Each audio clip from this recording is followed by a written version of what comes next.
Hello, fellow Wolverines, and welcome back to Wolv TV SportsCenter. My name is Zach Warshaw. And I'm Connor Woolley. In this week's episode, we'll be covering Michigan football's 24-7 win over Washington, men's hockey's sweep of Robert Morris with 4-2 and 10-2 victories at Yost, women's soccer's 4-3 win at Maryland and disappointing 3-1 loss at Rutgers, men's soccer's 3-0 shutout over UCLA, women's volleyball's 5-set battle at Northwestern, followed by a straight-set loss to number 1 Nebraska, and we'll look ahead to Michigan's rivalry matchup with Michigan State this Saturday. This past Saturday, October 18th, your Wolverines secured a huge bounce-back win, defeating the Washington Huskies 24-7. The first quarter saw only one scoring play, coming from a 22-yard touchdown pass from Bryce Underwood to Andrew Marsh. The second quarter was more of the same, and a lot of punts. Only one scoring play. Washington tied it up with only 40 seconds left on the clock, thanks to running back Jonah Coleman running it in from the 1-yard line. Going into the half, the game was tied at 7. The second half saw a little more action than the first, coming with huge defensive plays as well. With a minute and a half left in the third quarter, linebacker Cole Sullivan picked off Washington quarterback Damon Williams Jr. at their own 22-yard line, returning it for 8 yards. On the very next play, Jordan Marshall punched it in for a 14-yard touchdown, making it 14-7. On the Huskies' following drive, just 3 plays later, Williams Jr. was intercepted again, this time by linebacker Jimmy Rolder. This led to the Michigan offense marching it down the field and completing the drive with a 10-yard touchdown pass to Zach Marshall. Zavada later kicked a 26-yard field goal to make the final score 24-7. The Michigan defense really stepped up this game, posting 3 interceptions and allowing only 1 score. Bryce had a great game with a higher completion percentage than usual, going 21 for 27 with 230 passing yards and 2 touchdowns. Jordan Marshall also did well, rushing for 133 yards on 25 carries with 1 touchdown. On Thursday, October 16th, the men's hockey team hosted Robert Morris at Yost Ice Arena. The Wolverines barely won the game 4-2, keeping the game close against Robert Morris. Freshman Adam Valentini, third youngest player in college hockey, 17 years old by the way, scored his first 2 goals for Michigan, including the game-tying and game-winning goal. On Friday, the teams faced off again with a much better result, a 10-2 win for the Wolverines, with 9 players finishing with multiple points. Captain TJ Hughes scored his 50th career goal as a Wolverine. The team is now 6-0 for the first time since 1979 and ranked 3rd. They will face number 2 Western Michigan at Yost Ice Arena this Thursday for the ultimate contest. It was a roller coaster week for Michigan women's soccer. The Wolverines opened up with a 4-3 thriller over Maryland on Thursday night, powered by senior captain Jenna Lang's 4-point performance, a goal and 2 assists, and an early strike from Vicki Jones. Michigan built a commanding 4-0 lead before Maryland rallied late, but the Wolverines held on behind goalkeeper Sophie Homan's clutch saves. Just 3 days later, Michigan unfortunately couldn't carry that momentum, falling 3-1 at Rutgers on Sunday. After a sluggish first half, Elle Irvin's 7th goal of the year cut the deficit to 1, but the Scarlet Knights put away the game late. Homan tallied 9 saves in the loss as Michigan dropped to 6-8-3 overall and 3-4-3 in conference play. The Wolverines return home to close the regular season against Illinois next Sunday, with the Big Ten tournament hopes still alive. In front of a sold-out home crowd, number 16 Michigan men's soccer rolled past UCLA 3-0 on Friday night in Ann Arbor. Sophomore Michael Ramirez led the way with his first career 2-goal game, giving him 5 on the season. Graduate student Quinn Rogers added a late penalty kick, his 5th goal of the year, to seal the win. Goalkeeper Isaiah Goldson made 2 key saves to preserve his 6th clean sheet of the season, as the Wolverines improved to 8-2-3 overall and 4-2-1 in Big Ten play.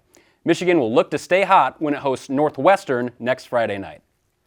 On Thursday, October 16th, Michigan volleyball battled Northwestern in Evanston but came up short in 5 sets. The Wolverines traded momentum with the Wildcats all night, rallying to take the 2nd and 3rd sets before Northwestern eventually edged out the decisive 5th.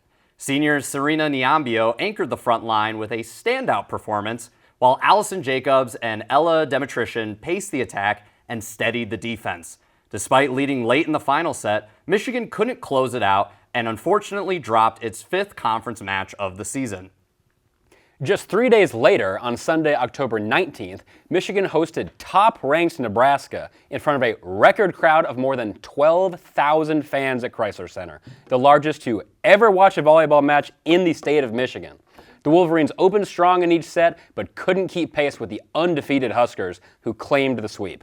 Demonstration led the offense, while Jacobs and Samira Gordon added key points at the net. Nyambio controlled the block, and Maddie Kukrin helped hold the backcourt together. Michigan now sits at 12-7 on the season and will look to bounce back when it travels to face Ohio State on Friday, October 24th in Columbus. And this Saturday, number 25 Michigan heads to East Lansing to face Michigan State in the 118th meeting between the two rivals, with kickoff set for 7:30 p.m. Eastern on NBC. The Wolverines hold a 74-38-5 all-time advantage, dominating, and have won 5 of the last 7, including last year's 24-17 victory in Ann Arbor. Michigan looks to extend its win streak in the series to 4, the program's longest since 2007, as it continues to lean on a dominant ground game led by Justice Haynes and Jordan Marshall, who have combined for consistent 100-yard outings behind a resilient offensive line. Freshman quarterback Bryce Underwood continues to settle into his role, showing growth as both a passer and a rusher, while the defense remains one of the most disciplined units in the country, ranking among the Big Ten's best against the run and in takeaways. Linebacker Ernest Hausman and Cole Sullivan anchor a group that's forced multiple turnovers in nearly every game. The Wolverines will look to control the line of scrimmage, protect the football, and maintain composure in a hostile Spartan Stadium where they've split the last 10 meetings. Michigan State, in its second year under Jonathan Smith, will aim to play spoiler, and reclaim the Paul Bunyan Trophy. But Michigan's balance on both sides of the ball gives them the upper hand, heading into another charged rivalry showdown.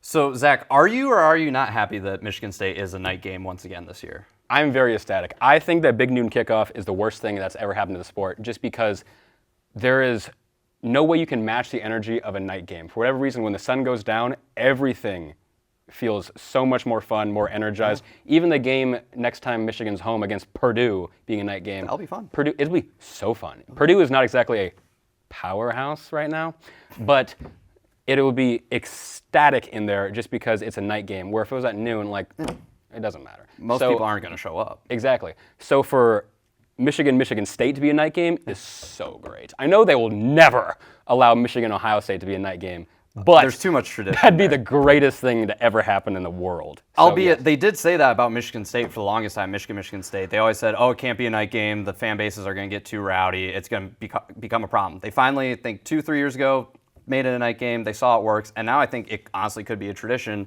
being a night game. I think it's great. In-state rivalry gives people enough time to travel. It gives you enough time to get over there, have fun, tailgate, meet your friends from another school, family, whatnot. I think it honestly is great for this rivalry, which isn't really a rivalry that's been great lately.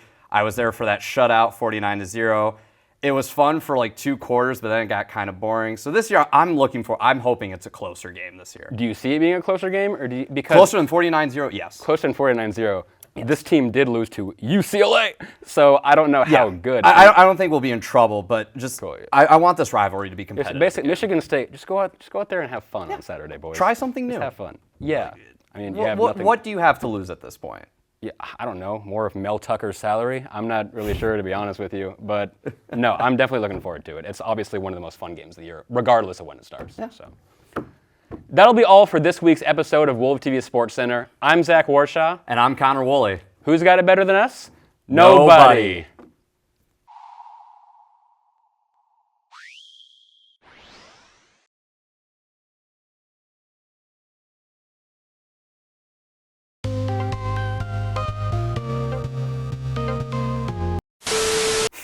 F*** you, little brother.